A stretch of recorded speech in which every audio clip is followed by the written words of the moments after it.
Hi everybody, welcome back to my channel. If you are new here, my name is Adrienne. Let's Talk Tuesday. It is a day where we can sit down and talk about all of the things that are happening in our world, in our mommy parenthood world. And today, I really want to talk about transitioning your toddler into the big kid bed. That's what we did this week, and I'm gonna tell you how we did it. Weston has been sleeping pretty well in his crib, and for a while, I really thought, no, we're keeping him in his crib until absolutely it's just too much. Trying to crawl out, or until, you know, he's not sleeping well, or this or that or the other thing. It all changed because we went on vacation. We were gone for 3 weeks. We had the best time. And during that 3-week period, Weston basically slept in the big bed. He slept in the bed with my husband, and I slept in the other bed with the newborn. We thought coming back from that trip, it was probably best to just transition Weston at that time. This is Tucker. He's gonna be joining us for this video. Yes. He's 5 months old. I cannot believe it. The time is going so fast. Before we even left for St. Thomas, we moved his big boy bed into the room. So his crib and the big boy bed were both in the room at the same time. So he really got familiar with that bed. He knew, you know, he knew what it was. He knew where it was. He knew it was the big boy bed. And that was, I think, a good piece to this was transitioning. It had been in the room for a while. The next thing we did was we went shopping for new sheets for the bed and new bedding. And I made a big deal out of this. You know, it was like, Weston, you can choose any of these options here. What would you like? And he got pretty excited about that. He chose sharks and anchors. He has sort of a nautical themed bedroom.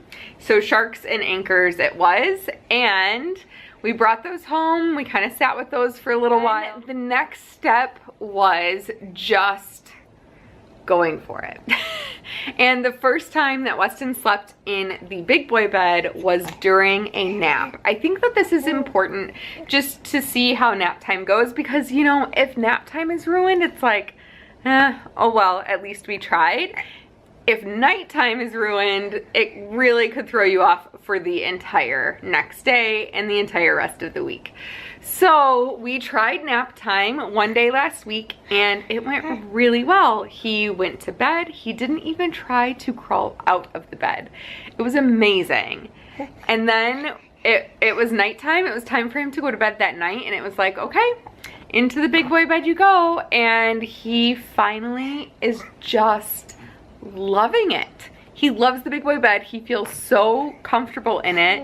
I think he really, like, it's his bed and he loves it. The crib and the big boy bed were still in the same room for maybe another 3 or 4 days, just in case.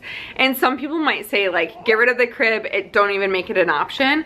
But I just thought, like, what if this goes terribly wrong and he wants to sleep in the crib? So, and it was, we had to take the crib apart to get it out of the room. So we left it in there for like 3 or 4 days. He slept in the big boy bed every single time. There was one time during nap that he asked to go back in the crib, and I think my husband was here for nap time. It must have been over the weekend. And so he slept in the crib for a nap, but he slept in the bed that night, no problem. So this was like a week transition where the bed and the crib were both in the room at the same time, but he was sleeping in the bed the whole time. And just yesterday, I took the crib apart and got it out of the room. I did all of that while he was away, because Weston doesn't really love change. We've moved furniture around in his room before, and he didn't like it, and he threw a bit of a fit. So I thought it was something best to do while he was gone, and he was fine with it. He didn't even notice his crib was gone. No, he didn't even notice his crib was gone. Can you believe it? So far so good. He has only gotten out of the bed once to like go play. And I know to fully expect a toddler party to be happening up in his room at some point. And for the most part, he's usually ready for nap and he's ready for bed. He's just a sleeper. He's always been a sleepy kid. So yeah, unlike this one. Weston does well with sleep usually, and so it was a fairly easy transition for us. But I think that those steps really, really helped. Yeah, say yeah. Yeah. Yeah. I'm pretty sure that my comments have not been disabled. I'm not sure what's going on with YouTube, but the whole point of Let's Talk Tuesday is for us to have this community and to talk about things. So please, in the comments down below, if you're able, leave a comment. Let me know how you transitioned your toddler, how you plan to transition your toddler. What are some tips and tricks that you think really helped in that transition?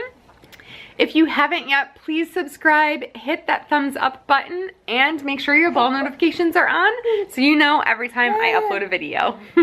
Thank you so much for watching, and we'll see you next time.